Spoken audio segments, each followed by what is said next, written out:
All right, guys, we are back with Shattered Darkness. Your host, Mitch Benner, with my co host, Aaron Nelson. How are you today?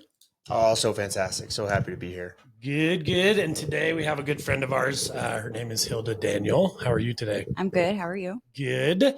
So, Hilda's agreed to come on and tell us a little bit about her story, a little bit about her business, her life. And in one of our previous episodes, we introduced our 6 pillars that we feel like have helped us get away from our addiction and stay away from our addiction.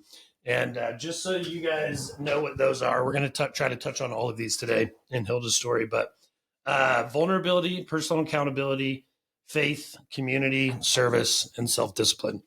So we'll talk to Hilda about all 6 of those and how those have impacted her journey to sobriety. Yay, let's do it. All right. Well, we will kind of let you start. We'll get a little bit of your backstory, and we'll just kind of go from there. Okay. So when I was 17, I was a senior in high school, and my dad ended up passing away. That's where I started, drinking a lot and just escaping and doing all that good jazz, being a teenager when I never got to be one. So I started when I was 17, and I drank full force from the get-go till I was about 21. As soon as I hit 21, it wasn't fun anymore because it was legal. Yeah, exactly. So, I'm a country kid, so it was like bonfires and beer, all the time. Where are you from? Fort Morgan. Okay, right on. The town that we never speak of. I've been there a couple times recently. I hate it. Fort Morgan, or maybe it was Fort Lipton. Yeah, that might be. Fort Morgan's great. Yeah, I love it. Maybe I haven't been there. What is wrong with you? Is Brush close by? Yeah. Okay. I have a bunch. I know a bunch of people from Brush, but yeah. So with the whole Fort Morgan thing is if you are not a farmer or anything like that, there's nothing to do. Yeah. So it's either drugs or alcohol. And that's where I started, was alcohol. Then I got hit by a drunk driver. I was not driving, but I got hit by a drunk driver and I was totally shit-faced. Oh, man. Yeah. So that was kind of like my wake-up call, because I should have been thrown out of the car. I wasn't wearing a seatbelt. It jacked me up pretty good, actually. And I just decided that was it. Yeah. Like, I'm over it. And then I was sober for probably a year or two. And then, I started dating this guy and like he was not the best idea or choice, but I did it anyways. So then I got started on pain pills. Mm-hmm. And at the time I was working at a nursing home. I worked there for 10 years and I ended up jacking up my shoulder. So I got put on pain pills. Mm-hmm. So that was my next joyride. Was that kind of during the opioid epidemic? Yeah. Yeah. So you're probably getting way more than you needed. Yeah. I was getting 120 Percocets for a month. Jesus, that's crazy. When I quit doing the pain pills, I was up to doing 27 Percocets a day. Jesus Christ. I was snorting them. How many milligrams was that? Anywhere from 5 to 10. Okay. And then I broke per pill? Yeah. Jesus Christ, so that's insane. I broke it down to where it's like half of a pill every 30 minutes that I was taking. And when you have an opioid addiction, it's like being addicted to heroin. It is heroin. Yeah. So you're going to die if you don't take the right precautions.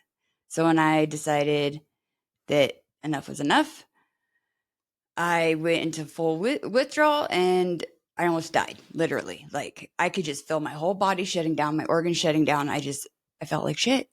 I was puking up like stomach acid all the time. It was just insane.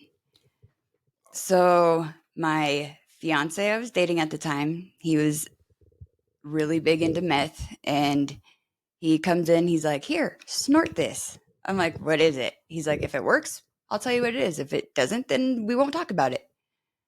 And I snorted it and I was like, hey, instantly withdrawals quit. I was like, hey, this is some good shit, Like, what is this stuff? He's like, oh, I just gave you some meth. I was like, are you freaking insane?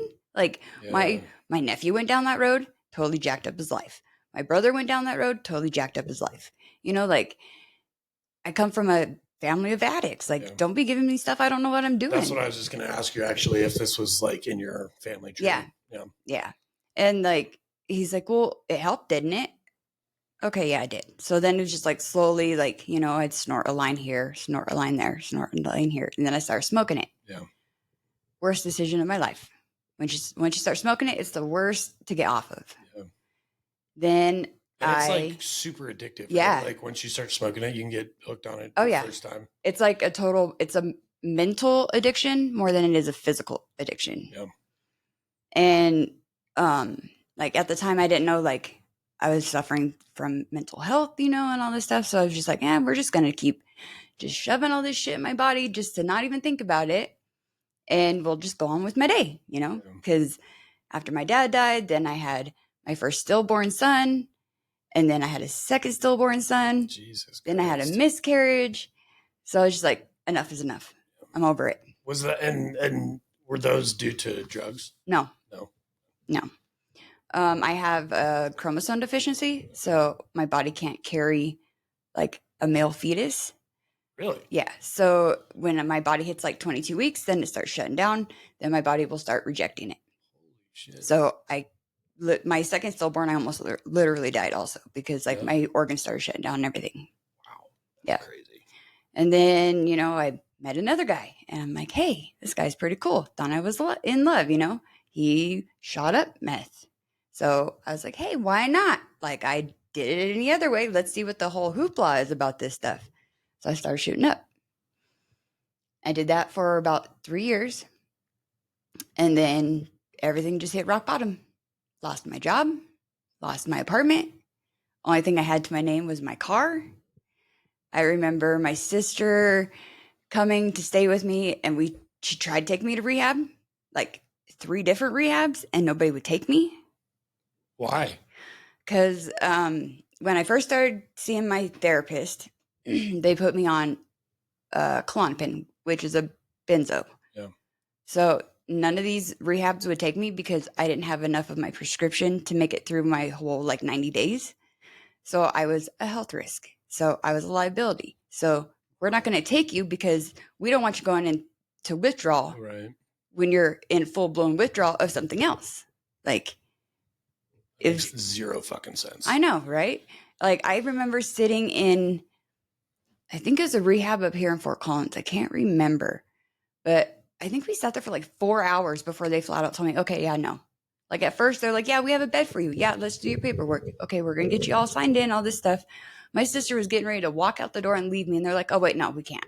That's unbelievable, dude. That's exactly why we started this, you know, because to fight that whole system, like that shouldn't ever be a thing. Right. You know, like, and I feel like this actually has more of an impact than going into those rooms, you know? Yeah. Where it's just super fucking awkward. And yeah, you know, it's like you guys are here to freaking help people, but when people come in to get help, you're just like, no. Nope, sorry. Yeah. And nice that's try. what it's just like, I don't know, dude, it's all about the bottom dollar, you know? And that's, I don't know, when we started to, we were talking about trying to partner with rehabs and things like that. But I think the more we go, the more I'm like, you know, we're fighting against all of that. Right. Like, I just feel like when it comes to certain drugs, they're like, no, we don't want to take the chance. Yeah.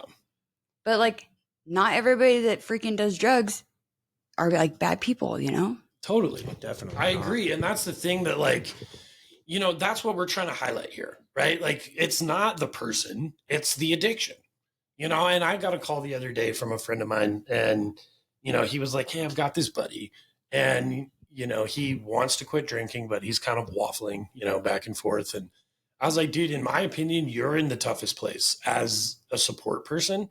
You're in the toughest place of the entire process because there's not one thing that you can do or say to this guy that will change his mind, right? Like it has to come from him. That choice has to come from his heart, his soul, you know, and all your job is right now is to just love that person, you know, even though they may start tearing your life apart. Yeah. You know, and it's like, if you really want to help, just gently keep nudging them towards the right kinds of things, you know, as like send them our podcast, send them to Clean and Sober Connections, you know, like there's stuff out there, you know, and if he grasps onto something like that's what we're looking for. Right. So yeah. And that's, I don't know. And I totally agree, you know, and that's like some of the most incredible people I've met are addicts. Yeah. You know, and I feel like I've said this many times, but I feel like we have kind of a superpower once we get for sober, sure. you know? for sure. You know, and like growing up, like when somebody said, "Oh, they're a meth head," okay, well, they're breaking into houses, they're robbing people. I didn't. I worked 2 freaking jobs. I didn't have time to be a delinquent. Right. Basically, I did it so I could work, so I could survive. Yeah. You know, and that's the thing. It's like there are those people out there, and to truly help somebody, you have to go like be in their shoes for a minute, you know, and really understand their situation, because once you start to generalize, you know, people in that group like, oh, all meth addicts are going to kill you. Yeah. You know, it's like, okay, that's not true. Well, it's You a know? drug, you know. Exactly. You're doing all that stupid shit to get money so you can go. Right. Dude, and that's what I told my friend. I was like, dude, hate the sin, but love the sinner. Yep. You know what I mean? And make a very hard stance that you don't agree with his lifestyle, but you're still going to show up in his life. Right. Like he needs to know that you don't agree with it. Yep. You know, but don't shove it down his throat. Right. You know. Let me ask you, when you were with that therapist in the beginning, did those pills that they put you on help? Not really. They just kept my obnoxious manic moments in check. Was it like antidepressants and stuff? No, benzos are like they're downers. Yeah, they're downers. Yeah. So I had to take a bunch of them through detox. Klonopin, Xanax, all that stuff, like they won't give them to anybody anymore because they cause seizures. They're highly addictive. Yeah, when you come off of them, you can have a grand mal seizure and die. Oh fuck, really? Yeah, if you're on them long enough and just get off of them, yeah, you can die from them. Oh dang, I didn't know that. Yeah, crazy. Yeah, it's nuts. So I'm like, okay, and I was on and off of Klonopin like for a couple years or whatever. It's like I take them, then I won't take them. Take them, not take them. So it wasn't like totally addicted to them. Right. So like I didn't see what the problem was, but they're just like, no, you're liability. We can't do this. That's crazy because of that. Because I did not have enough supply in my prescription to last the 90 days for rehab. Why the fuck wouldn't they just refill it? Dude, that's crazy to me. Like, I don't know. That makes me That just goes back to why going to a doctor just to get a pill does not solve problems. No. And I know we disagree on this, but there's so much more that you can do outside and being healthy than just going and getting pills. I actually want to tell you this because that sunk in with me when we had that conversation on one of the episodes. That actually sunk in with me because I am on antidepressants and anti-anxiety medication, but it's like I've never really pressed into the working out piece all that much, and so lately I've been trying to a lot more. And, I think ultimately the goal would be to get off of everything, and definitely. To just kind of be me, Right. But it doesn't have to be working out. It could be anything other than just taking pills. Right. Mm-hmm. I think there's so much more that is outside of these doors that you can do. Walking, hiking, just anything. Yeah. I mean, and you're right. It is a slippery slope, but the experiences I've had with the medication I've been on have been very positive. Yeah. With the antidepressants and anxiety stuff and that, but that's just my perspective on it, and I agree with you. I think it requires a very, what am I trying to say? Like a really deep knowledge of who you are, like self-knowledge, you know what I mean? Mm-hmm. And like, okay, this is how I feel. This is how this makes me feel. I don't like that. I do like this. So you have to be very self-aware to get your medication right. Right. And so I agree with you in that sense. And I was very self-aware. I tried all kinds of different antidepressants until one I felt like took all the bad stuff away, but left the good part of who I was. Oh, yeah. Definitely. So, and then the other stuff they just kind of put me on. And I don't know. I don't really feel anything from like that. I think I've done like probably 6 or 7 different antidepressants. I've been on like 5 different anxiety meds and mood stabilizers. And do you take anything today? No. Good. I'm supposed to, but I don't. That's awesome. I don't, because I don't like the way they make me feel. Yeah. So what I do actually is I drink like the mushroom coffee. Oh yeah. Boom. Does that work? For real. Like for real. Seriously. Like microdosing? No, it's like it's all natural mushrooms and they just grind it up and put it in coffee. And it's so much better for you. Like lion's mane? Yeah. Okay. I've actually been really curious to try that. It is so good. Like it's amazing. Like as soon as you drink a cup of coffee, you're just like, hey. Like happy? Yeah. And it lasts all day. No crashing, no getting tired. You're just ready to go. It's crazy, the mushrooms, man. Not necessarily psychedelics, but even that too, to reset depression, even with the psychedelics. And I'm learning all kinds of stuff. God, bro. What kind of coffee is it? Like, what's it called? I'll have to send you a text with it. Is it expensive? Not really. You can get it at the How expensive are those? Zins? What? No, dude. What? There's pills right there. Those are free, bro. No, someone's paying for it. Not me. Insurance. My point. They're probably That's my point, dude. No, I would say that probably like $400 or more for antidepressants and anxiety meds. Yeah, and a bag of coffee. Big Pharma win, dude. For real, and a bag of coffee is like $25. I feel like you guys are cornering me right now. We're not. I just fucking hate the medical field. I hate all big pharma. Do you drink mushroom coffee? No, Have you? No. I feel like we're getting on a tangent here, but no. This is exactly what we're doing because it's the using something to make you feel better instead of going outside and enjoying life. Yeah. I enjoy life, I feel like. I also feel like I've got to defend myself right now. We're not attacking. I'm not attacking you. I know you can if you want. He deserves it. I'm just in the whole peer pressure thing. You know? Dude, and that's the thing. Like, I even told my doctor, like, I don't want to be on this stuff forever, you know, because I feel like it is, you get dependent on it. Oh, yeah, for sure. But seriously, try it. You can even drink it while you're on your medicine. I mean, it's not going to bother anything. It's all natural. It's great for you. I'm going to do it. It's awesome. It's like $80 for a bag of coffee. It's like $25 at the apothecary in Fort Collins. Oh, okay. Nice. Yeah, dude, Black Rifle coffee is about that much. Yeah. We buy cheap coffee from Costco. Anyways, all right. I'm going to try it. You better. I am. And then let me know if you like it or not. Okay, yeah, for sure. But yeah, you know, like, so the whole like trazodone for sleeping, screw that shit. Yeah, dude, I hate that stuff. Like, literally, I would take like 50 milligrams. I'm prescribed 100 milligrams, mind you. I take 50. I wake up the next morning feeling like I just drank a whole bottle of tequila the night before, and I cannot function. That's why I stopped taking that stuff, because the brain fog was crazy. Yeah, it's horrible. You know why? It's because trazodone has a shelf life of like 14 hours. So after you take it, it's in your system for another 14 hours. Huh. So that's why it's like hard for people to get going, because I mean, it makes you all sluggy and hate it. That sounds terrible. Yeah.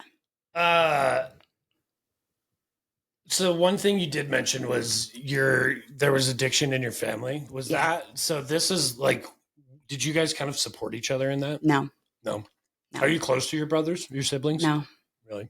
I'm the youngest out of 9 kids. Holy fuck. That's a lot. Yeah. We've had our ups and downs, you know, like it's a yours, mine, and ours kind of a family. Yeah. So my dad had 5 kids his first marriage. I don't talk to any of them anymore. Why? I don't know.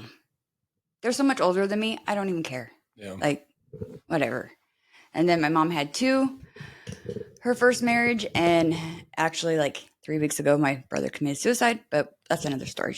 Yeah. God, I'm so sorry. Yeah. And then my mom just passed away in February. So, yeah. So my brother just didn't handle it well. And yeah, well, he sucks for doing that. But whatever.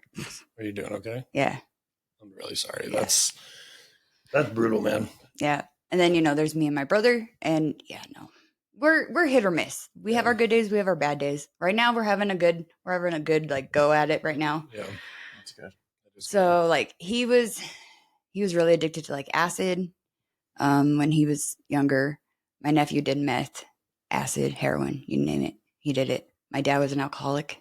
My mom was an alcoholic for a while. Jeez. Yeah. So it's all over in the family tree. Yeah. But look at you now. Broke away from that. Happy, healthy. So I was going to say, how long have you been sober? So it's been since Halloween of 2019. Okay. Yeah, 2019. Because that's when I moved up here. I'm going to write that down real quick. That's amazing. Yeah.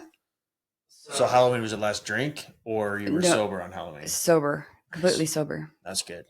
Not like it really matters, but I've been sober off alcohol for like 15 years. I go back and forth on my sobriety date. So December 5th is my day, but I was cleaning out my car that morning and took a shot, and I found a shooter, and I was like, that was my ceremonial adios. Yeah. I drank it on December 5th, but it was just like, and I'm done. Yeah. And I just let it go. Dude, you know, okay, I'm going to say this because this is fucking hilarious. And then we're going to go into the pillars. But so when I did that, I had 42-ish empty shooter bottles. And I literally took one shooter bottle and took all 41 of those and dumped out all the drips, dude. Oh. And they had been in there and then I was like, all right, bye-bye. And that wasn't my last drink. I ended up relapsing twice, but.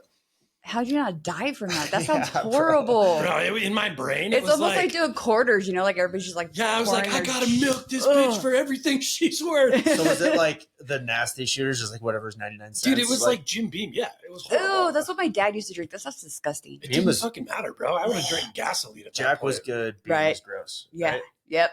Yeah, I'd go to the liquor store over here and whatever they had at 99-cent shooters, dude, I'd just buy like a whole fucking. Oh yeah, they're all terrible. Yeah, like they're all fruity and disgusting. I will say every once in a while they'd throw in like some pretty good shit, like Woodford Reserve, and be like, really? Because they just have like so many of them. I always just went for like the peppermint. Like I tried to get Rumplements, but Rumplements are like $5 for a shooter. So the little that's crazy peppermint to me, dude. Like I'd much rather drink shitty whiskey than minty. It was 100 proof, and you couldn't smell it on your breath. That's what you thought.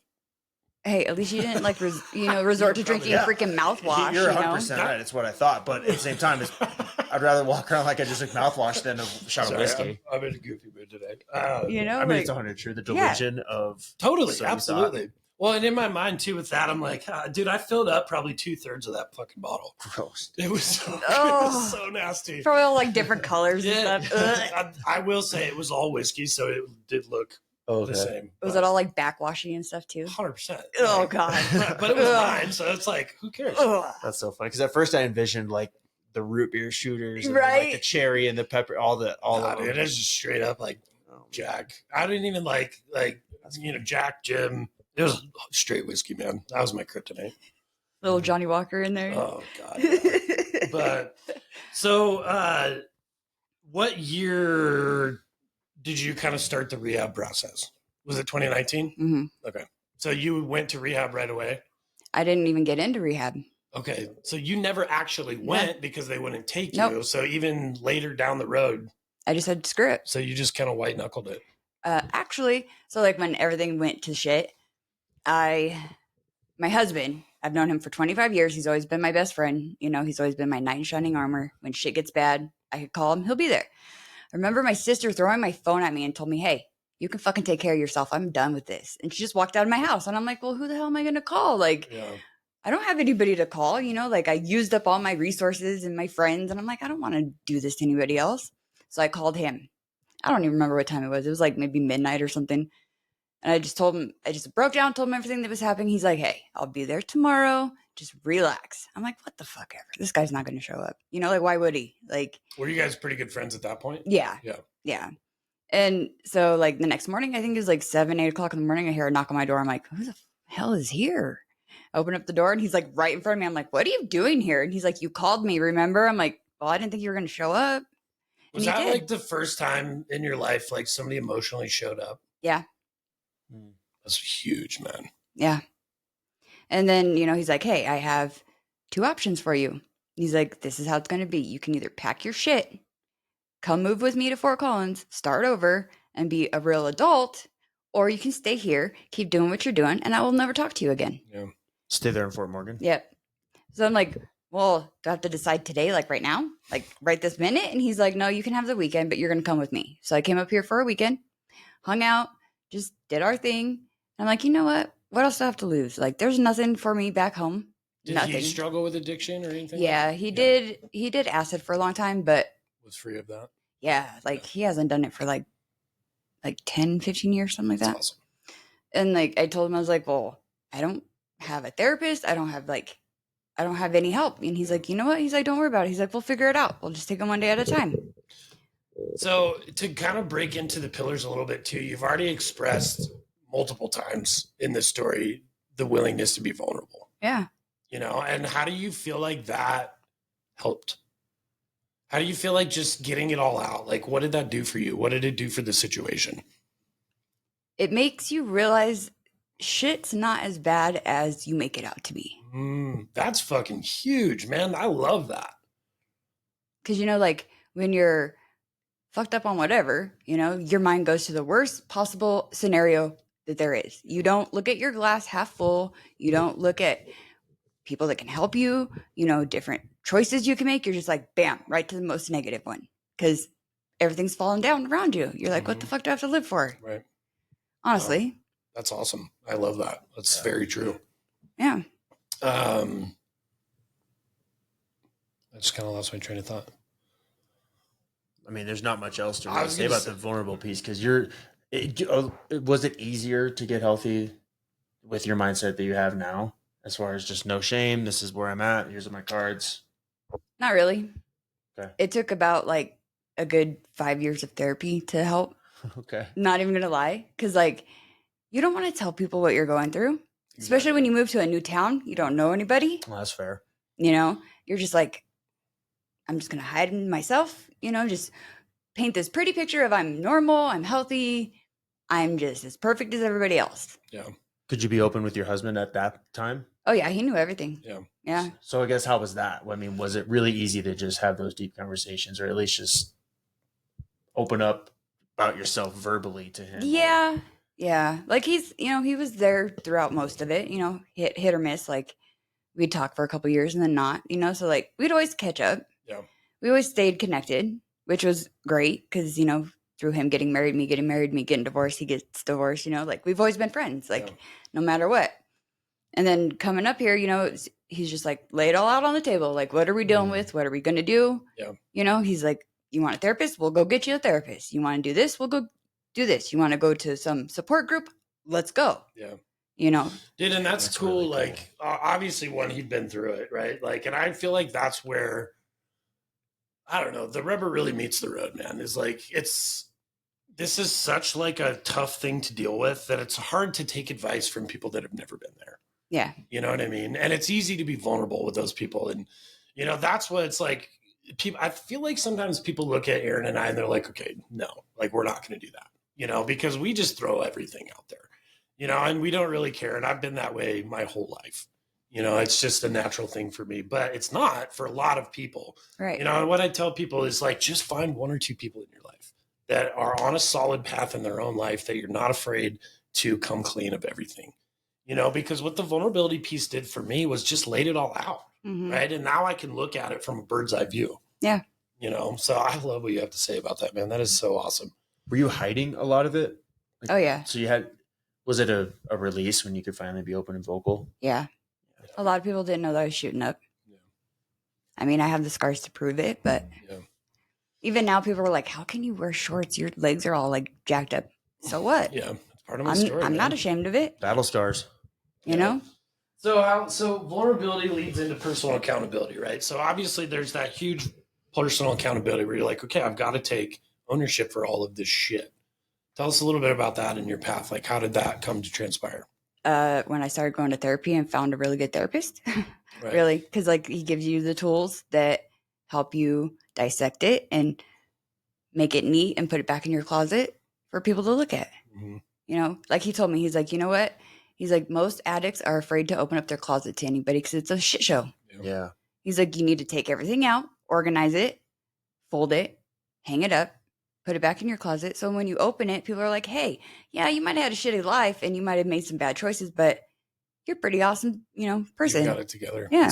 That's a cool analogy. Yeah. I've heard that before about people who use garage or whatever else too. I like that. That's legit. And how did that, like, was that easy for you? To take the accountability? No. It's because I've, you know, going back and listening to my episode, my story, like I blamed a lot of stuff on my family. Oh yeah. You know, and I actually recently have admitted to my dad, like I would like to re-record that because there's not a lot of personal accountability in that. Yeah. You know, I blamed a lot of it on my surroundings and things like that, which is easy to do. Right. Yeah. But that's not going to help anything. Yeah. But you were sort of fresh. Yeah, exactly. And I think too, that's why there should be a gap, you know, like we probably started this a little bit too early on in my recovery. You know, my brain still probably to this day hasn't fully recovered. Yeah, but you can re-record it and then put it side by side and just see how much you've grown since then. Yeah, exactly. Which I did go back and listen to it. And it was kind of like, I was like, oh shit, that probably should have said that. Yeah. But at the same time, it's where I was at that point in time, you know? For sure. So that's cool. I remember like the first thing, like when I moved up here and I got my therapist, when I walked into his office, I was like, I have one question for you, and this is how it's going to, dictate how this session goes. I'm like, have you ever used drugs a day in your fucking life? Because if you haven't, I'm walking out. Yeah. Because I'm not going to sit here with somebody that wants to pretend to be my friend and pretend to know what I'm going through when you have no freaking idea. Right. And he's like, yeah, I have. He's like, I've done everything but heroin. He's like, so how's that for you? You're like, and let's get going. And I'm like, all right, then we can do this. Let's sit down and have a chit chat. Yeah. Yeah. And that's like, I think, I didn't even realize you were in here. Yeah, that was really helpful too. Being in the room with a lot of, and even the counselors were, most counselors, addiction counselors have been through it. Right. And that's where I feel like it carries a lot of weight. What does personal accountability mean to you? Owning up to your own shit. Nobody makes you do anything. Nobody holds a gun to your head and tells you have to do it. You can make choices. To own up to your choices. Yeah, I made a lot of shitty choices. I could have made better ones, but I didn't. What do you think the purpose of all that is? Why do you think personal accountability is so important? Because, you can't really blame anybody else for what you do. Like, you can't blame me for how I think, Mm-hmm. I can only blame myself. Right. And a lot of people forget that. Everybody wants to just pawn everything else on everybody else. Oh, well, you didn't like me, so this is why I did it. You treated me bad, this is why I did it. No. You made that conscious decision to do what you did, knowing the consequences. Right. I think it helps us get out of our own selfish way. Yeah. Because all of these choices that we do, all of these things that on the onset, they're very selfish. Like, I want to get fucked up. I don't want to feel this. I don't know. Yeah. It's all about you, right? Yep. And then it gets to a point where it's like, oh shit, I have no control over this. Yep. So what about, let's talk about faith a little bit. Is that a part of your life? No. Not at all? I believe that there's something, bigger than us out there, but to put a name on it, no, I don't. Let me ask you this. Do you press into it? No. And I'm not talking about faith as like religion. I'm talking about something, do you believe in something bigger than yourself? Yeah, like, if you don't, then you're not American, I guess. I don't know. But, like, there's definitely something bigger out there. Like, there's how many people in the world? Like, so some people have, like, there's the Neil Diamond person. There's people that have put faith in doorknobs or just their family or their kids to get through. Did you have anything like that for you? My dogs. There you go. How did that help you? Like, was there anything specific that you can help or that you could explain? Just the fact that my dogs just love me for who I was. Yeah. That's it. Matter. See, for me, that's Christ. Yep. Okay. And for other people, that's different. That's exactly what we're going for. Yep. You come home and they're wagging their tail, even though their breath stinks. I'm just making fun of your dogs. My dog's breath smells like shit too. But no, like they don't care. Yeah. They're just stoked to see you. Love, dude. It was pure love. No matter what. Yeah. No matter what shit you went through, like you got pure, unfiltered love from them. They don't look at you any differently from yesterday than they do today. Dude, and that's what we all need as humans. And that's the piece that is bigger than you, is love. I think in your story, it's because just knowing you the short amount of time that I have, you come across as that person, very loving person, very inclusive. That's the thing in your life that's bigger than you, is your ability to go and give that to other people, because it was so important to you. Ugh, I got goosebumps, man. Mm-hmm. That's some good shit. I love that. That's awesome. Yeah.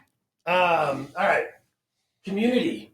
So how has community showed up in your life? Obviously, what we're building here in Northern Colorado right now has been pretty sweet, but the community with your friend, now husband at the time, like how did that help you stay sober, stay connected to your sobriety? He introduced me into this crazy world of furries. I know, do you guys know what furries are? Yeah. Okay. So they're like dogs. I'm not even gonna lie to you. Like, those people just love you for who you are. They don't care. Yeah. They don't judge you. You hang out with them all the time? Yeah. Really? Yeah. That is very interesting. Yeah. Come hang out with me on Halloween. It's fun. I could imagine.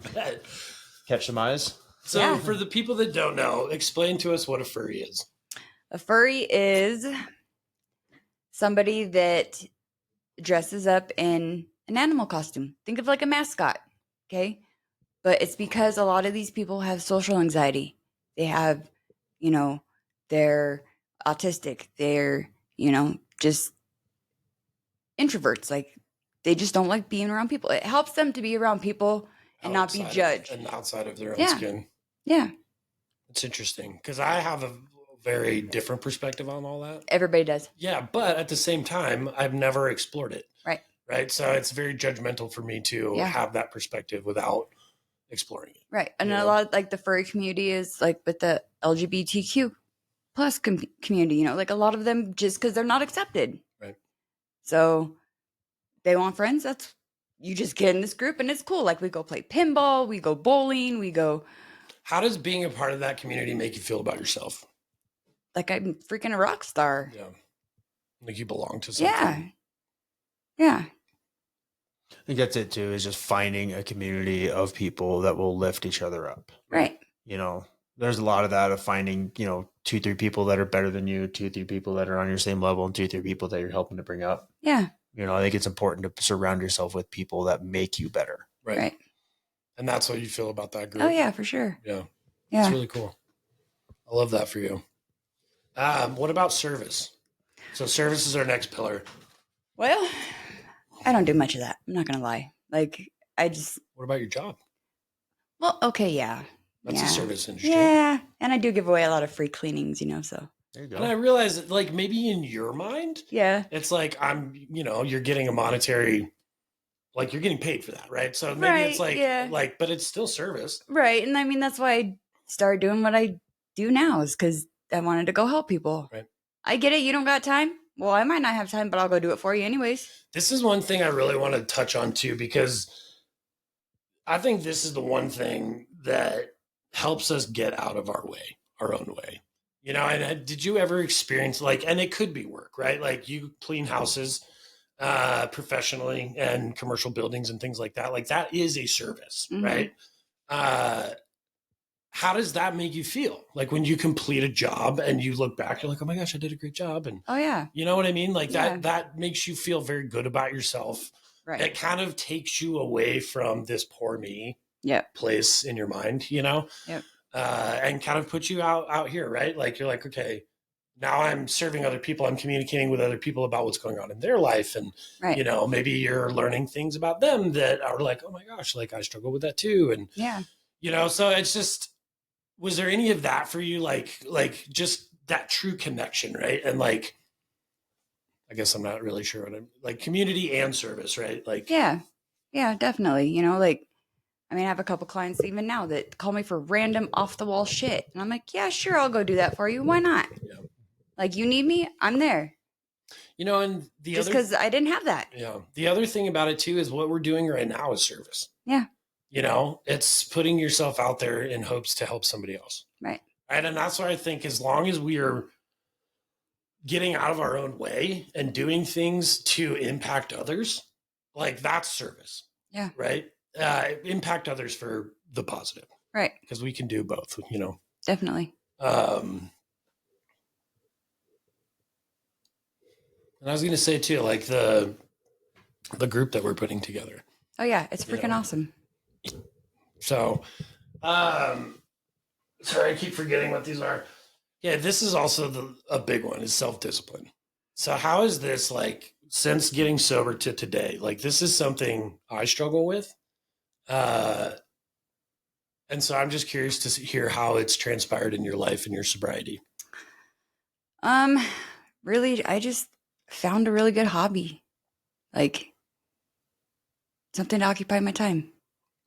Because when you're an addict, why are you getting high? Because you have time. You're bored. Nothing to do. Yeah, that was very true for me. So, I found a really good hobby. And it's very good, discipline for me because it takes me hours. Like I do the diamond paintings. You ever seen those? The little stick? Yeah. Yeah, dude, I have one right in there. Okay. I have like 50 million at my house. Trust me.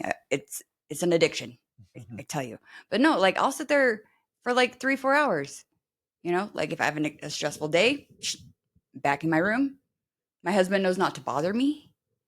He's like, all right, we're in one of those moods. He's like, just come out when you're ready, you know, we'll talk about it, kind of a thing. And that's your kind of way of disciplining yourself to stay away from. Yeah. You know, and I'm, very similar. You know, I realized when I relapsed, I realized this, like boredom is the worst thing for an addict. Yeah. And that's so funny you say that too, because I literally have like I don't know, it's probably like a seahorse or some shit in there. I do them on my kids all the time. Yeah. I color. Yeah, me too. All the time. Yeah. You know, like just anything I can do if I don't have anything to do. Right. To take my mind off of all that. Yeah, just keep your mind busy. You know, it's good for anxiety. It's good for depression, you know. I mean, even if you have those shitty days where you're just stuck inside your head all day, it's okay. Just do one of those. Just forget it all. Yeah. And then you can come back and reevaluate it and just decide what you need to change. You know, I've noticed one thing too about my brain, like when I get elevated emotionally, it's probably 15 minutes. Really? Before I'm like, all right, I'm good. Yeah. You know, like if I can, because I can compartmentalize all like, all right, I'll put this over here.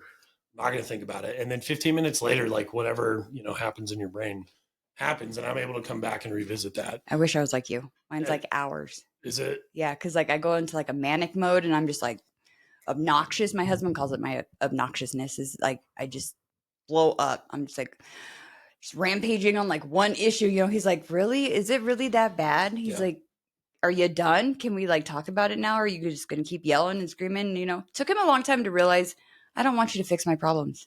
I just want you to listen to me. Yeah. I don't even care if you're really listening. Just act like you're listening to me. Let me ask you that. Are you like an outwardly, like, do you process things by talking about them? Sometimes. Yeah. Depends on the situation. You know, but like my brain's totally fracked up. I like have I have a dysthymia disorder. It's a depression. I don't even know what that is. Yeah, it's a form of depression where it like gradually just like builds throughout like the day until you like peak, and then you'll have a manic depression moment, and then you'll like start to come back haul ass down, you know, and then you bottom out, and then you're just exhausted. And then, you know, I have social anxiety.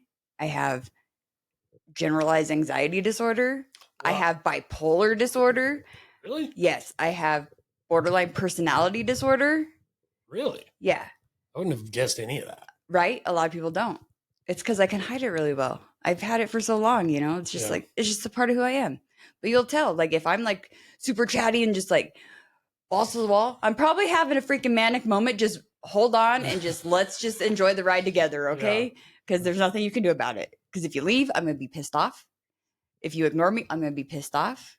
Just let me vent and we'll be fine. Yeah. You know? Huh, that's interesting. Yeah. And I think a lot of the medications too that they try to give you, it doesn't help me because I have so much shit wrong with my brain. Well, and all they're trying to do is mute all that stuff. Yeah. You know, it's like if I wanted to do that, I would have kept doing what I was doing.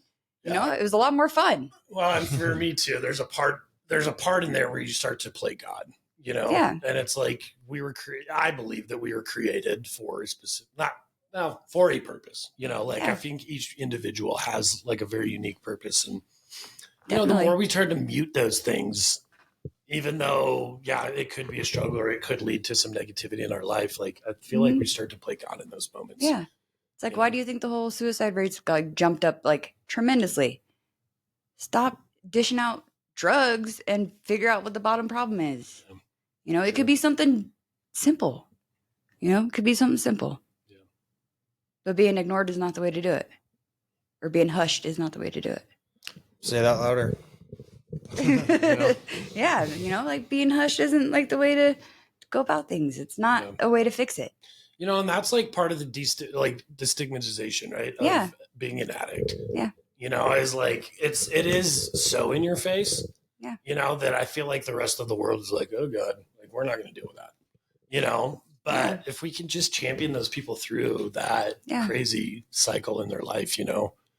Because there's a lot of things that people do today that I don't agree with, that I don't necessarily understand. But at the same time, I'm not out there like, oh, you go sit in the corner over here and leave me alone. You know, I'm willing to be open-minded. And that's why I think with addicts, like we can be very damaging. Yeah. You know, and it's easy for us to break shit.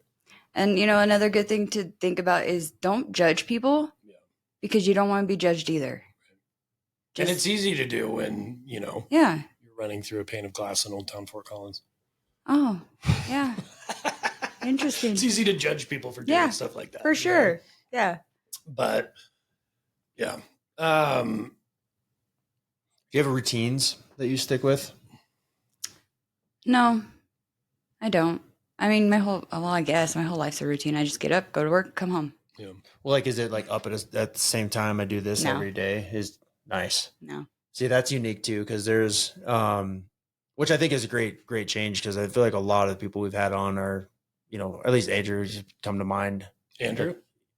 Yeah, you just wake up and this is what you do every single day to stay right. Like, I need this to stay on in my recovery. Yeah. Because when I was fucked up, it was just whatever, let's go. Yeah. Like, lost track of time. Yeah. Yeah. And I'm realizing too in this conversation that, I don't know, these pillars, like I wrote these out, and it's like the faith piece. You're like, no. Yeah. And it's like, oh, okay. Like, I don't really know what to say, because for me, it's like, and I'm reading Mel Robbins' book, like Let Them, and it's just let people be what they are and who they are and from their own experiences and stuff like that. And so it's like weird for me to be like, oh, really? Because that was such like a big part of recovery for me. For a lot of people, it is. Yeah, totally. Yeah. But on the other hand, though, she had huge faith in her dog. She started crying. True. Yeah. And love. And yeah, exactly. And so, but I would say like faith, right? Like people tend to think of spirituality, religion, right. Things like that. Right. So, and that's what I love about that, dude. Like it's love, man. Like, and if you look at, and again, my belief system, but if you look at the life of Jesus, that's what it all was, dude. It was just going into places where people needed love and needed to be heard. And to be supported. Exactly. So that's really cool. And then same thing. I think my discipline is this happens this day all the time. And then, but what you need to do. You have the discipline of, okay, I need to go do diamond painting. You called it, right? Yep. That is what that you need to do to get right. And and everybody around you knows it and respects it. So it's all the same shit. Yeah. Yeah, for sure. Because it's very basic. Yeah. I just had a thought. Oh, it was, so dude, like, I love spontaneity. Spontaneity excites me, right? Like I love to be spontaneous. I like to just be like, hey, let's wake up in the morning. Let's go to the mountains for 5 days. Like that's me. I love that, dude. Like my wife and I lived that way for years. Cost us dramatically, because we were never focusing on the things that needed to be focused on. It was just 100% spontaneity all the time. And then you get Aaron mixed into that where he's like so structured. And I love that, dude, because I need more of that, right? That's the self-discipline piece where, dude, if I want to be as effective as possible, like I need to go to bed early, I need to get up early. I need to work out. I need to do all of these things like so that my body doesn't hurt, right? So that I have the energy to be around my kids, right? And so that's where it's like, I love the community, going back to community, right? Like Aaron and I have become really good friends, and just being around him is those things are starting to wear off. Right. Like they're starting to wear off on me and like, okay, maybe I can do this, and then having grace for yourself in the process. Right. Of like, okay, I started 75 hard. I made it like 4 days, and I was like, all right, well, at least I'm still working out, and that was something too for one of our relapses was like, why did I do that? But like, okay, the honest answer is because I'm an alcoholic. And it's like, oh my gosh, it made me realize we're not asking the right questions, right? So, anyways, I went on a little tangent there, but that's like, I don't know. I just love that about community, about being around each other, and that's why I really feel like if you're in that serious struggle, just go be around people that are sober. Yeah. Don't wake up and be like, I'm not going to drink ever again. Yeah. Like that is such a hard thing to put on yourself when you are in active addiction. Like don't say that to yourself because you're probably going to fail. Yeah. Maybe you won't, hopefully you won't, but just go start doing things differently, do things externally differently. And eventually those things will start to stick. Right. But, in your recovery process, when did you know that you had it? They're like, oh, I got this. I'm happy. Yeah, you're good. Very That's confident that I can continue life and be sober. Probably not till like a couple years ago. Yeah. Oh, nice. But I've never relapsed. Really? Ever. Good for you. And my therapist even like graduated me from freaking therapy. He's like, I can't teach you anymore. I can't give you any more tools. He's like, you're teaching me. He's like, and that's not the way it works. Right. He's like, I'm going to have to pay you now, you know, kind of a thing. Cause like, all right. Yeah. Sounds good. Like the whole. Still go see him? No. Like I talk to him every once in a while. Like he'll call me like randomly, just check on me, which is cool. Like what therapist does that? Yeah. You know, and like I tried the whole like group therapy and like, no, that's not for me. Like I'm an introvert. I don't like being around people I don't know. So it's kind of funny. Like when I go to like networking events, dude, I have to psych myself up outside in the car. Cause I'm just like, I don't know anybody in here. This is going to be horrible. Nobody's going to like me. And then I'm just like, fuck it. Yeah. Like, who cares? Let's just do this. Like it's either going to be good or bad. I'll walk in. If I don't like it, I'll walk out. Dude, and the thing is, the more you flex that muscle, the easier it gets. You know, like I was very much that way too, you know, and it's just like, dude, 3 years ago, my wife would be like, oh, let's do a TikTok video. I'm like, fuck no. Like, I'm not getting on camera. That's how I am too. I'm like, yeah, I was like, no way. And now I'm like, all right, let's go. Like, let's do whatever, you know, and I'm good at it, you know? And so it's just like, I don't know, you just got to get out of your own way. And I think the more you do those things, right, the more you flex those muscles that you're not used to flexing, your life will just naturally start to change. Right. You know, yeah, just those videos of those old TikTok dances that you're doing with your wife, dude. What are you talking about? You just said, did you ever get on and do those TikToks with your wife? Oh, absolutely not. No, dude. Really? No, not 3 years ago. I haven't, like, we've been focused more on like business and, you know, stuff like that. But would you right now just do like a random TikTok video? Totally. Right? Really? 100%. Oh, that's what's up. Yeah. Dude, we were doing stuff like, okay, here's a great example. My wife wants to do a TikTok video on a house that we just sold with my client. Yeah. And so, and dude, they're the best people, the ones that live on the golf course. And so I called him the other day and he was like, yeah, we'll do it. So we're going to go over and like shoot this weird, like 1 minute long TikTok video with them. And dude, I'm so excited about it. Like, oh, that's so good. Like just go in, hey, tell me what you love about this house. That's like flips. So it's actually, it's like a funny video where, cause that was one of my wife and I's dream homes and we sold it to him. So she found this weird TikTok thing where it's like, you know, who put the muffins in the freezer? Like we're pretending like it's our house. And then John will close the freezer door and be like, I put the muffins in the freezer, you know? And it's like happy to sell a dream home to one of our clients, like one of our dream homes to our client. You know, something like that. But he's like, yeah, dude, we're totally down to do that. You know, and I think it speaks to authenticity. Yeah. You know, it makes people feel comfortable around you. It disengages them, you know, brings those walls down a little bit. Yeah. You know, and it's just like all that stuff. Like, I am an idiot. I know that. Like, I'm a goofball.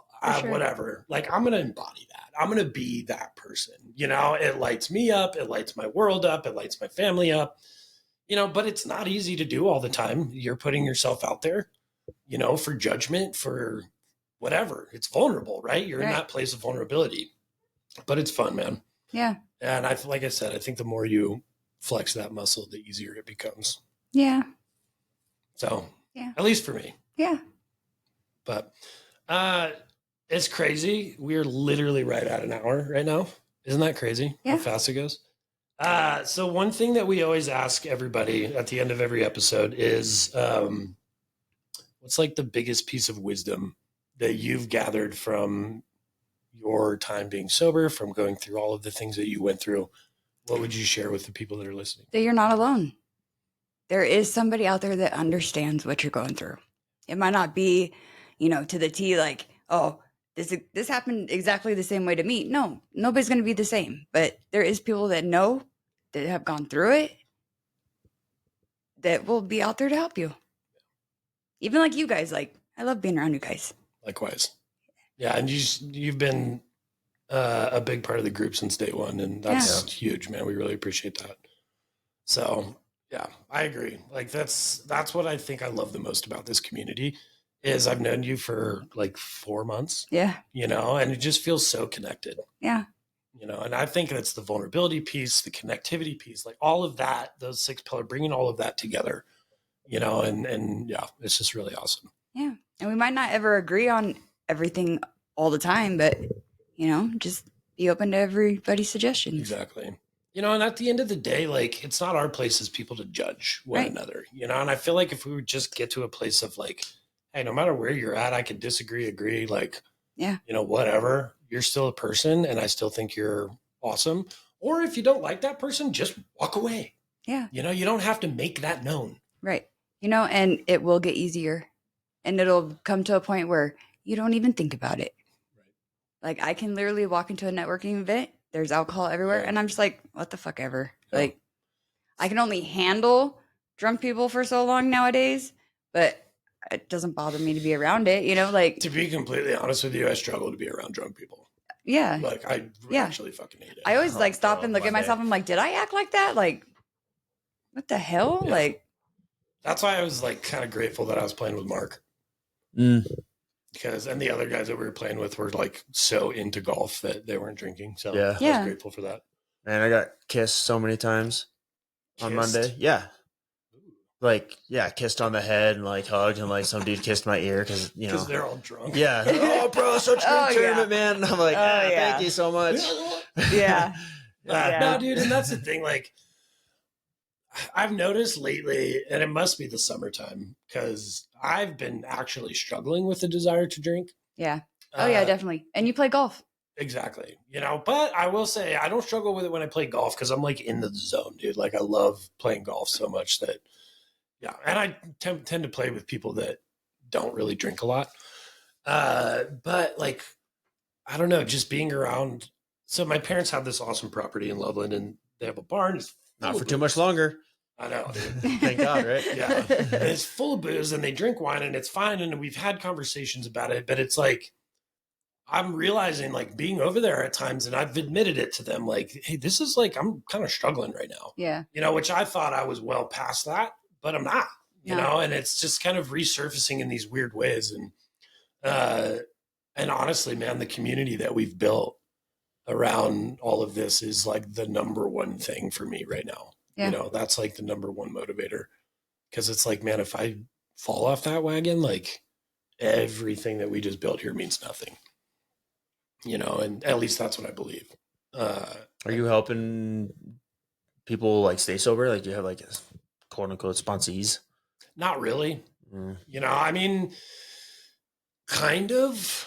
I'm just saying that'd be a good thing to kind of reach out to them and show the vulnerability. Like, hey, man, I just want you to know I'm kind of struggling here too, man. We're all in this together. Yeah, for sure. I'm here to help. Which is, you know, it's crazy to think about. Like, never even thought about that. You know, I didn't think about it until just now. Or like calling Morgan, who was my AA sponsor for a long time. You know, like that didn't even cross my mind.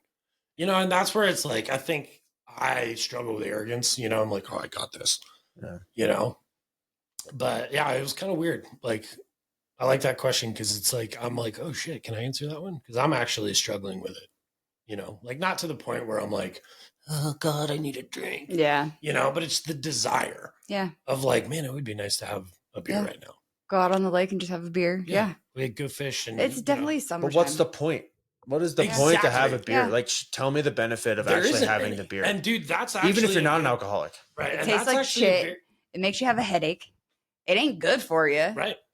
How much does it cost? And that, dude, that is a very easy, because that's the next place that my mind goes is like, okay, well, what's the benefit? Zero. There is zero benefit. You know, and it's like everything that you have worked for 18 months falls apart. Yeah. In 5 seconds. Well, even better, forget having a problem. Exactly. Explain the point, explain the benefit. And you will be wrong. But that is like, you know, and I obviously haven't done that, but it's just, I've just noticed like that in me of like, I wonder why, like, what is that, you know? And so I like kind of try to break that down, and I don't really know, man. It must be because it's summertime, or it must just be, who knows, you know, it's that weird wiring in your brain, you know, but, well, is there anything else that you want to add before we wrap this up? No. It just gets easier. Yeah, I agree. You might think it sucks right now, and it does, but one day at a time. Yeah. And if you fall, it's okay. Totally, man. Totally. Just admit it. Yeah. You know, get back. Just own up to it and be like, hey, this is what I did, and I feel really shitty about it. Can you help me? Dude, and that's like learn from it, right? Yeah. Like make that choice to actually learn from it. Yeah. You know, and then I don't know. This is something I told my wife. She was like, why did you do that? I'm like, that is a dumb question. It's a dumb question. I think the better question is, how do we get you farther away from that? Yeah. You know, like that's a better question. I did it because I'm an alcoholic and this is how I've dealt with problems for so long. Mm-hmm. You know, so it really like, I'm grateful for that relapse last year because it put a lot of things in perspective for me. Yeah. And taught me to have grace on myself. Yeah. And it's okay to not be okay. Yeah, for sure. But it's not okay to live there. Right. Boom. Drop the mic. Well, Hilda, you're amazing. Thanks. Thank you so much for being a part of this journey with us, for coming on here, sharing your story, your vulnerabilities, all of it. I know that it's not easy, and yeah, especially for somebody who tends to be introverted. I know. I know. So it really means a lot that you would take the time to do this. Well, thanks for having me. Yeah, of course. With that, we're going to sign off. We love you guys, listener. Stay sober. You can always reach out to us. I'm going to cut this out and put it at the beginning because I always do this. Like, share, subscribe, all of our stuff. You guys can always reach out to us if you need help. Even if there's somebody in your life that you're not sure how to help, let us know. We're here to have conversations, communicate, get people plugged in, whatever it takes to get people away from the addiction. So we love you guys. Thank you so much for your support, and we'll be back next week.